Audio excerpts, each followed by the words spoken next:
Shalom, shalom au peuple saint, aux enfants du Seigneur, au nom de Yeshua, le Nazaréen. Voilà, je bénis le Seigneur pour cette journée, pour ce temps que je vais avoir avec vous en esprit, parce que vous allez certainement m'écouter. Et je vais partager l'évangile encore avec vous aujourd'hui. Et que le nom du Seigneur soit béni. En tout cas, qu'il nous ouvre les oreilles, c'est juste une exhortation pour nous encourager. Voilà, donc nous sommes jeudi 8 septembre 2022 et 14h39. Que le nom du Seigneur soit béni. Alors sans plus tarder, je m'en vais vous annoncer le thème. Donc nous allons parler sur le manteau de Joseph, l'humiliation. Simplement, en tant que chrétien, en tant que serviteur du Seigneur, en tant que disciple du Seigneur, nous sommes appelés aussi à être humiliés. Donc le Seigneur nous humilie pour nous élever. Voilà, donc vous avez notre Seigneur Yehoshua, que beaucoup appellent Jésus, a été humilié. Il a accepté l'humiliation jusqu'à la mort physique et il a été par la suite couronné de gloire et souverainement élevé au-dessus de tous les noms qui peut être nommé dans les cieux, sur la terre, sous la terre, dans la mer et dans je ne sais pas quelle sphère spirituelle. Et donc le Seigneur a été humilié. Il a été humilié parmi les hommes, il a été jugé par un tribunal, celle de Pilate, puis celle des religieux. On l'a frappé, on l'a sali son nom, on a dit toute espèce de choses contre lui pour le salir, pour l'humilier. On l'a frappé, on lui a fait tellement de misère, de choses, et il a accepté, car il est écrit qu'il a appris l'obéissance par les choses qu'il a souffertes. Donc, l'humiliation, voilà, le manteau, moi j'appelle ça le manteau qui doit être déchiré, le manteau de Joseph.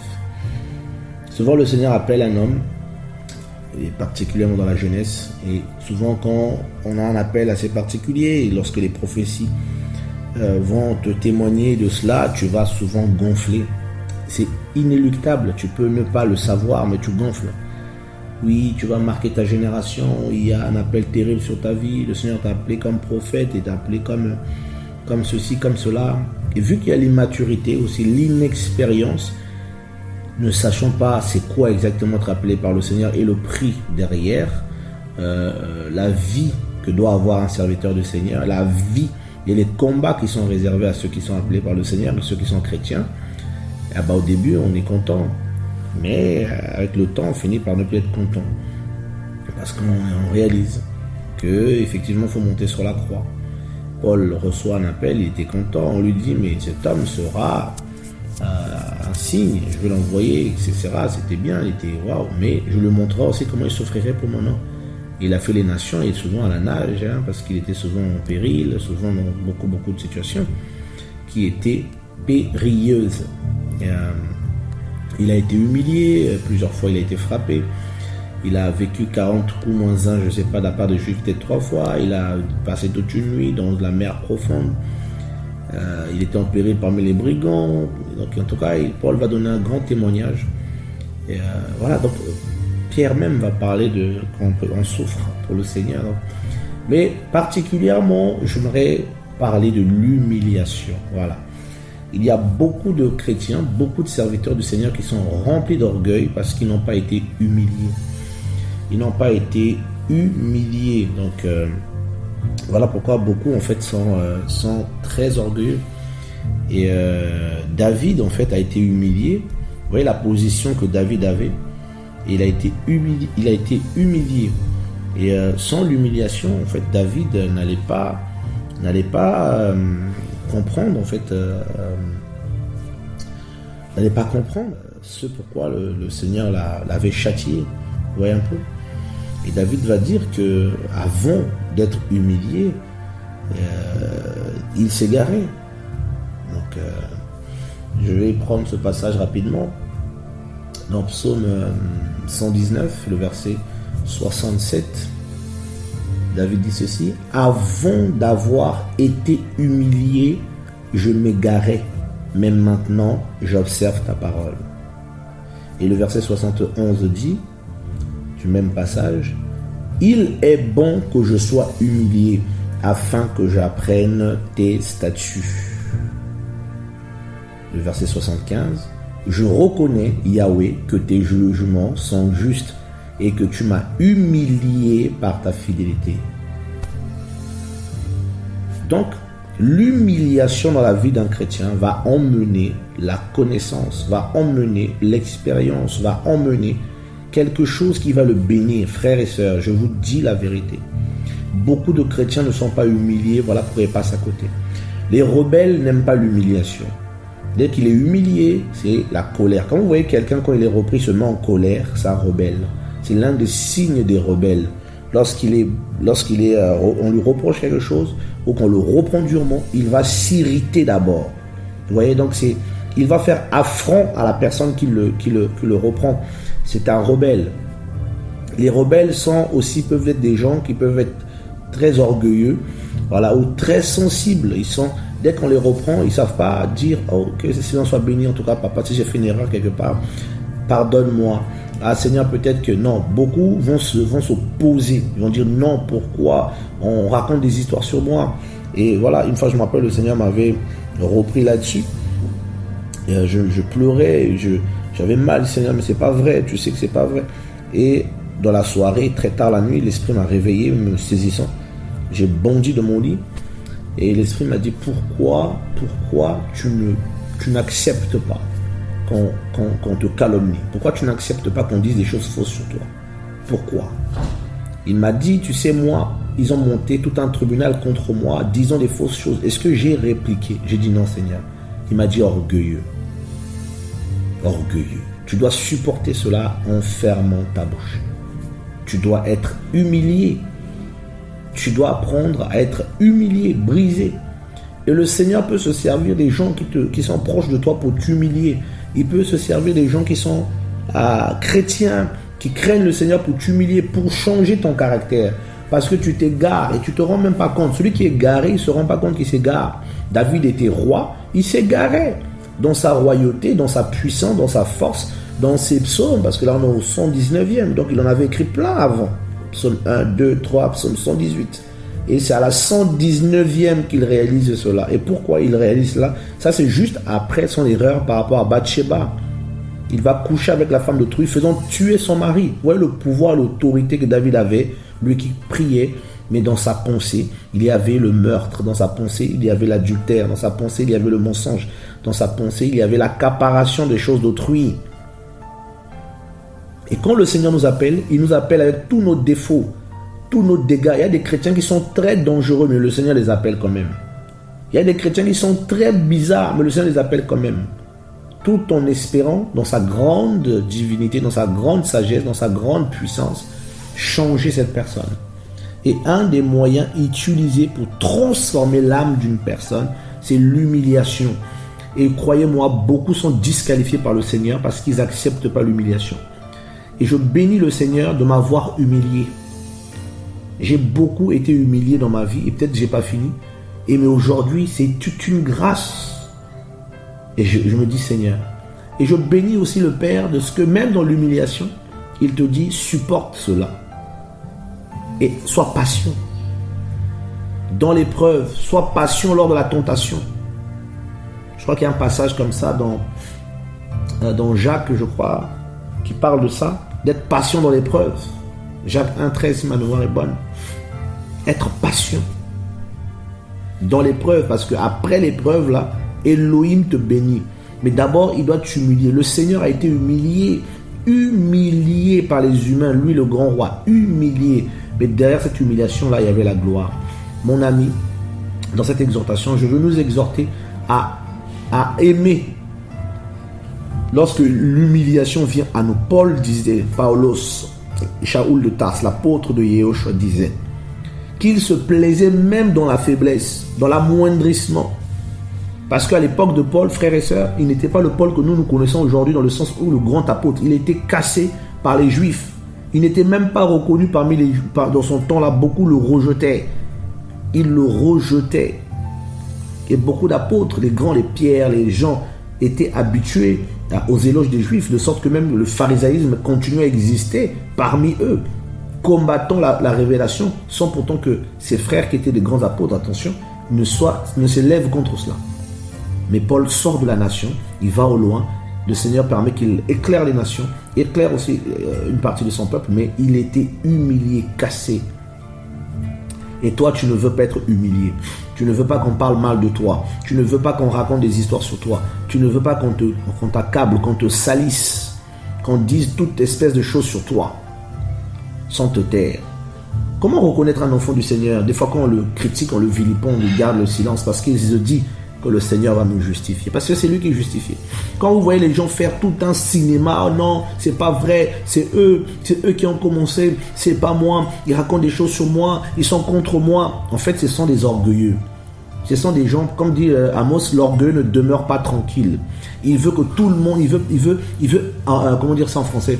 Il veut rassembler autour de lui, comme c'est écrit dans ce même passage, hein. L'orgueil ne reste pas tranquille, il attire à lui des foules. Donc, il faut que tout le monde soit pour lui. Il faut que tout le monde soit avec lui. Donc, il est prêt à tout pour garder les gens autour de lui, à parler. Non. Oh, il ne veut pas accepter l'humiliation.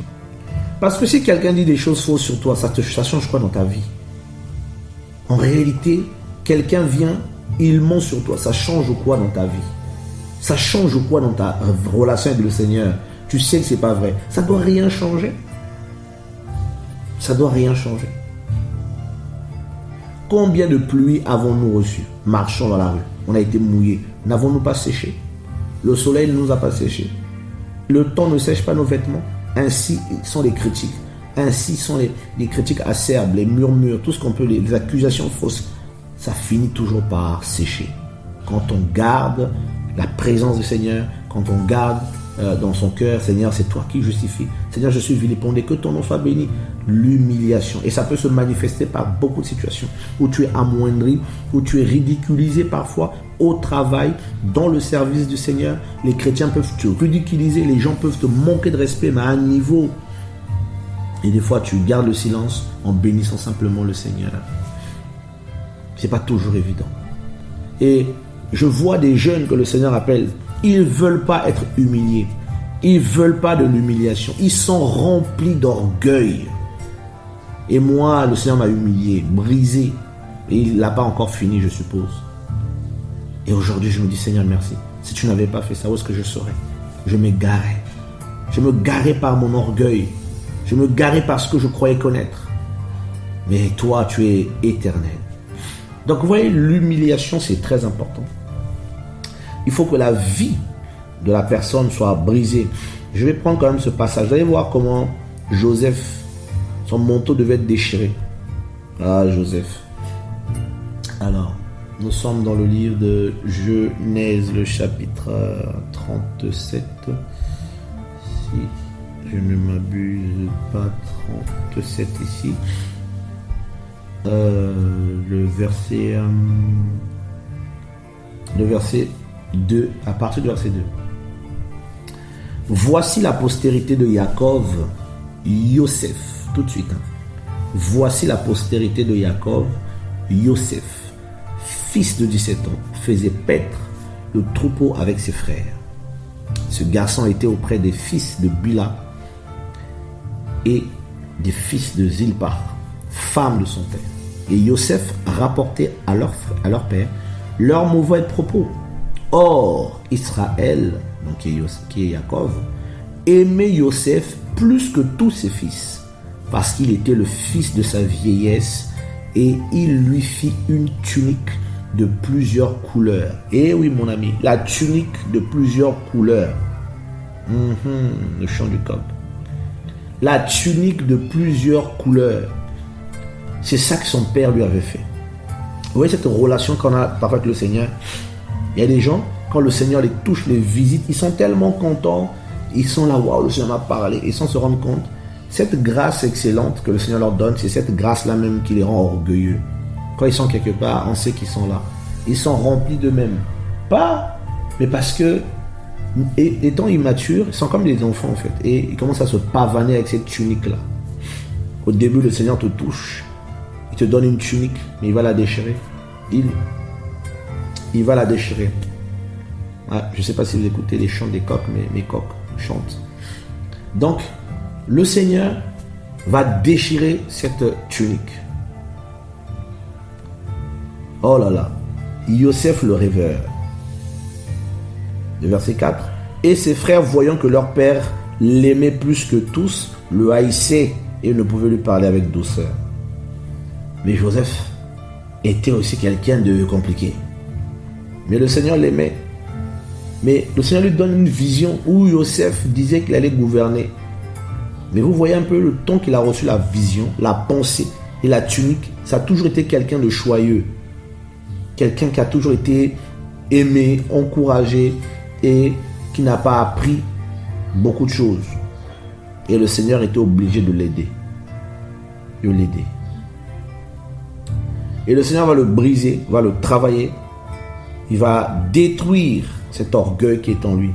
En le faisant attendre, frères et sœurs. Il va l'humilier. Joseph qui se glorifiait de ses songes va être humilié.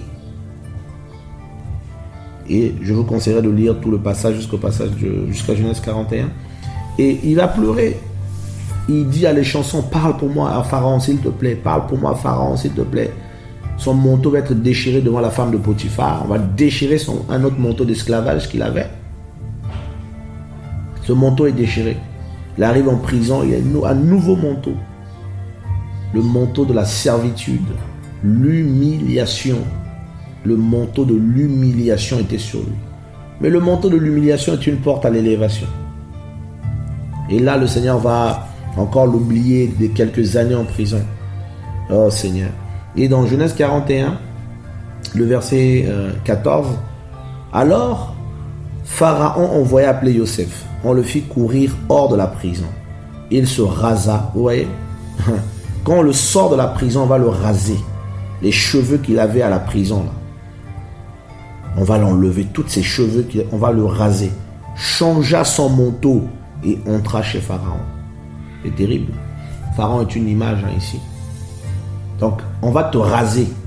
Changer ton manteau pour que tu rentres chez Pharaon. Le manteau à laquelle tu es au début, là, n'est pas le bon. Donc, tu seras humilié pour qu'on change ton manteau. Comme David. David dit, je m'égarais. Je m'égarais. Donc, il avait besoin de revenir. Il a besoin de revenir. Oh Seigneur, fais-nous revenir. Et des fois, les moyens que le Seigneur utilise pour nous briser, là, beaucoup sont là, ils se rebellent. Ils ne veulent pas. Ils ne veulent pas. Oh. Avant d'avoir été humilié, je m'égarais. Mais maintenant, j'observe ta parole. Parce que je suis humilié, je peux garder la parole, je peux l'observer. Je suis devenu plus sage. J'ai compris. Il est bon que je sois humilié afin que j'apprenne les statuts. Si je ne suis pas humilié, comment je vais apprendre? L'orgueil n'apprend pas. Il est hautain, il est haut. Je reconnais, Yahweh, que tes jugements sont justes. Et tu m'as humilié par ta fidélité. Vous voyez donc?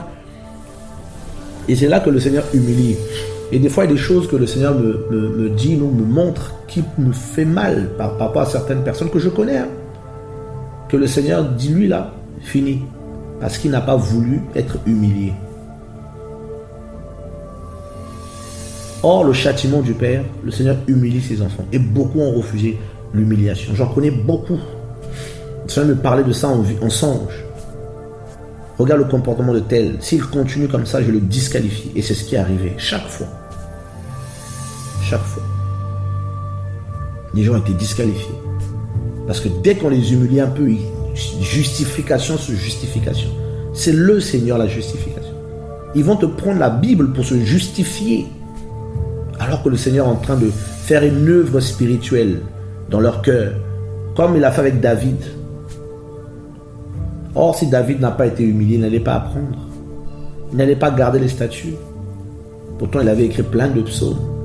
Mais sa vie n'était pas encore ça. L'humiliation. Et c'est ce vase. Vous voyez, l'homme est un vase. Skeos. L'homme est un vase que le Seigneur veut briser. Ce vase doit être brisé. Ce vase que le Seigneur a appelé, ce vase qui a la grâce, ce vase qui manifeste l'onction, ce vase qui chante pour le Seigneur, ce vase qui adore le Seigneur, ce vase qui intercède, ce vase qui aime le Père, doit être brisé et répandu. Je vais prendre 3 versets pour finir, si Elohim me le permet. C'est la même histoire, mais sous 3 versets. Donc l'histoire de cette dame-là sur le vase d'albâtre. Matthieu, le chapitre 26. Alors, je vais le prendre. Matthieu 26. Matthieu 26, à partir du verset 6. Mais comme Yehoshua était à Béthanie, dans la maison de Shimon le lépreux, une femme s'approcha de lui tenant un vase d'albâtre, plein d'un baume d'une grande valeur. Et pendant qu'il était à table, elle le répandit sur sa tête. Elle avait un vase d'albâtre de qualité, en gros qui coûtait cher. Elle était venue avec ce vase. Alors ce vase ici est symbolisé par l'humain, parce que j'ai dit tout à l'heure, nous sommes des skéos, nous sommes des vases. D'accord, nous sommes des vases. Et c'est ces vases-là, en fait, qui est plein de baume, plein de baume. Ah, Seigneur, onguent, pommade, crème. Voilà. Oh là là. Donc, ce vase-là nous représente l'humain, mais d'une grande valeur. Parce qu'il y a beaucoup de choses dans l'homme, beaucoup. Ce que tu représentes, ce que tu es. Vous savez que l'appel du Seigneur dans ta vie peut devenir un sujet de ton orgueil. Les prophéties que tu as reçues, ce que tu penses être dans le Seigneur peut devenir pour toi une grande source de problèmes. Voilà. Oh, moi, on m'avait dit que j'irais aux nations. Moi, on m'avait dit que je serais un signe dans ma génération. Non, on m'a prophétisé. Et ça rentre en toi et Satan te séduit et tu deviens orgueilleux parce que tu penses que tu es le nombril du monde, tu es le dernier apôtre, tu es le puissant de je ne sais pas de quoi, alors que tu n'es rien.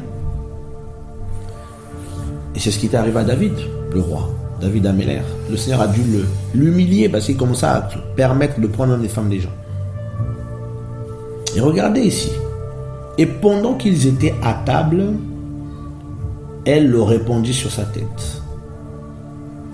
Donc, si tu n'es pas à table avec le Seigneur, comment veux-tu sortir ce vase? Comment veux-tu sortir ce qu'il y a de plus cher? Ta vie, le toit que le Seigneur veut. La table, c'est l'image de la communion avec le Seigneur. Manger avec le Seigneur. Elle avait le vase, mais elle s'est mise à table. Et c'est là que le Seigneur a touché le cœur de cette femme-là. Donc je pense qu'elle a dû prendre le temps d'écouter le Seigneur à table, de regarder la vie du Seigneur et toucher. Elle a dit non, ce baume-là qui coûte cher. Parce que les apôtres ont été scandalisés. Ils disent mais attends, ce vase.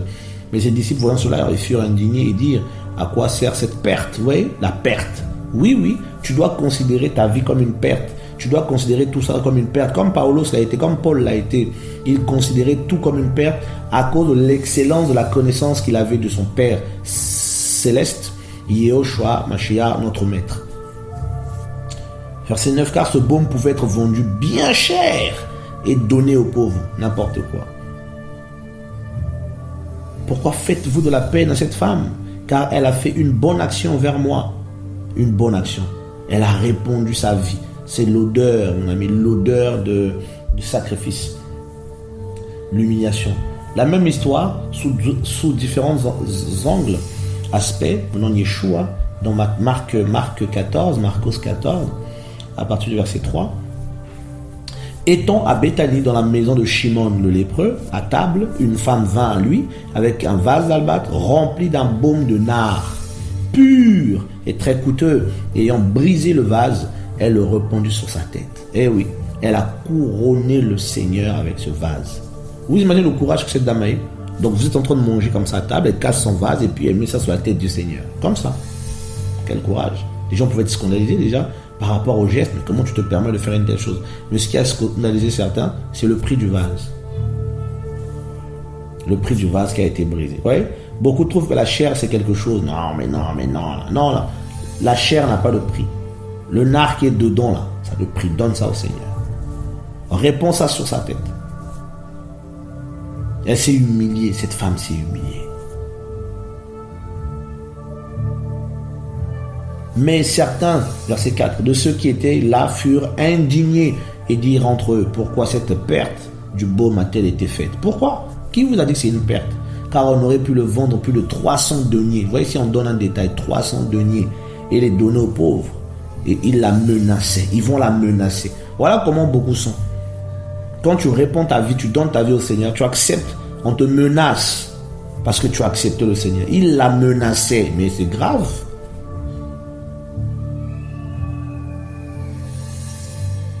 C'est grave. Écoutez bien. Verset 6. Mais Yehoshua dit, laissez-la. Pourquoi lui faites-vous de la peine? Elle a fait une bonne œuvre envers moi. Car vous avez toujours les pauvres avec vous et vous pouvez leur faire du bien quand vous voulez. Mais vous ne m'avez pas toujours. Elle a fait ce qu'elle a pu. Elle a d'avance embaumé mon corps pour la sépulture. Amen, je vous le dis. Partout cet évangile sera prêché dans le monde entier. On racontera aussi en mémoire d'elle ce qu'elle a fait. Elle avait embaumé à l'avance le Seigneur. Donc l'œuvre de la croix, frères et sœurs. La mort, puis la résurrection. Elle a y participé. Sa vie. Ce qu'elle avait de plus cher.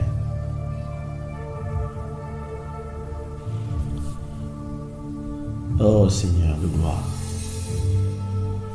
Et regardez un autre passage qui parle toujours de la même histoire dans Luc, le chapitre 7, le verset 36. Or, un des pharisiens le pria de manger avec lui. Là, on découvre que l'histoire se passait chez un des pharisiens. Simon le lépreux, pharisien, il était. Le pria de manger avec lui, et étant entré dans la maison du pharisien, il se mit à table. Et voici qu'une femme de la ville qui était pécheresse. Vous voyez un peu? Donc voilà un autre détail. La femme de la ville savait qu'il y avait quelqu'un qui était rentré chez un pharisien, un religieux. Voilà, un religieux, un séparé, un pérouché. Sachant qu'il était à table dans la maison du pharisien, apporta un vase d'albâtre plein de baume. Elle est venue elle-même. Vous voyez un peu? Et souvent c'est ça le problème. Les pharisiens là, c'est l'image de la religion. Le Seigneur était à côté et en même temps il y a un pharisien dans sa maison. C'est l'image de beaucoup. Ils ont embrigadé le Seigneur. Ils veulent embrigader le Seigneur pour eux, en empêchant les gens de venir sacrifier leur vie. Et se tenant derrière à ses pieds. Oh, voilà un détail magnifique. Et se tenant derrière à ses pieds en pleurant, elle les mouilla de ses larmes et elle les essuya avec les cheveux de sa tête. C'est tellement de détails prophétiques là-dedans. Et embrassa tendrement ses pieds et les oignit avec ce baume. La tête, maintenant les pieds. La tête et les pieds. C'est merveilleux ça. Mais le pharisien qui l'avait invité, voyant cela, se dit en lui-même, si celui-ci était prophète, il saurait qui est, de quelle race est la femme qui le touche, car c'est une pécheresse. Oh, c'est pas grave. C'est pour les pécheresses que le Seigneur est venu. Il a besoin de ces vases-là. La dame a été humiliée, elle a pleuré, elle s'est humiliée devant le Seigneur. Elle s'est humiliée. Et vous pouvez prendre le verset 40 jusqu'à... Ouais, un peu. Shimon va être scandalisé, le pharisien. Mais elle est pécheresse, tout ça. Non, le Seigneur prend ce... Un peu. C'est dans l'humiliation qu'on s'humilie devant le Seigneur, on réalise son état. Tu peux être chrétien et ne jamais réaliser ton état véritable. Et tu vas être endurci. Et au verset 48, le Seigneur lui dit quoi? Et il dit à la femme, tes péchés sont remis. Au verset 50, mais il dit à la femme, ta foi t'a sauvé, va en paix. 48, tes péchés sont remis. 50, va en paix. Ta foi t'a sauvé. Elle a eu la foi. Elle est partie en paix. Dans le shalom. Frère, ça voit un peu l'humiliation. Et lorsqu'on est humilié par le Seigneur, c'est parce que le Seigneur veut qu'on s'humilie, nous aussi, devant sa présence. Qu'on reconnaisse nos faiblesses, notre état d'âme. Et c'est comme ça souvent que la délivrance aussi s'accomplit de façon parfaite et totale. Lorsque les gens comprennent leur état, ils s'humilient, reconnaissent qu'ils sont égarés, qu'ils aiment le mal, qu'ils aiment le péché, qu'ils sont fourvoyés. qui sont orgueilleux. Voilà, reconnaître cela. Seigneur, je suis un orgueilleux, aide-moi. Seigneur, je suis cupide, aide-moi. Seigneur, j'ai des faiblesses telles, aide-moi, Seigneur. Et le Seigneur va nous humilier. Il va nous humilier pour nous changer, nous transformer au nom de Yehoshua. Donc voilà un peu, frères et sœurs, la pensée que j'avais, que je voulais partager au nom de Yeshua, le Mashiach, notre maître. Soyez bénis, soyez encouragés, gardons la foi, gardons la lumière allumée, la lampe sur la menorah, la torche, la vérité, la parole. Ne nous associons pas avec des impies, ne nous associons pas avec des gens, voilà, parce qu'ils semblent prêcher sur Internet, ou parce qu'ils parlent, parce qu'aujourd'hui c'est ça le problème. Beaucoup n'ont pas brisé leur vase, ils ne sont pas humiliés, ils se lèvent, ils prêchent, c'est facile de prêcher comme je le fais. Si, voilà, on prêche, voilà, et souvent on n'est pas humilié, on n'est pas sage, et beaucoup de gens suivent, des gens prier, même moi qui prêche, prier le Seigneur, demander mon état d'âme. C'est facile d'écouter, mais des fois ne suivez pas les gens pour suivre, mais écoutez la voix du Seigneur. Voilà. Ayons la crainte du Seigneur et que le Seigneur soit béni au nom de Yeshua.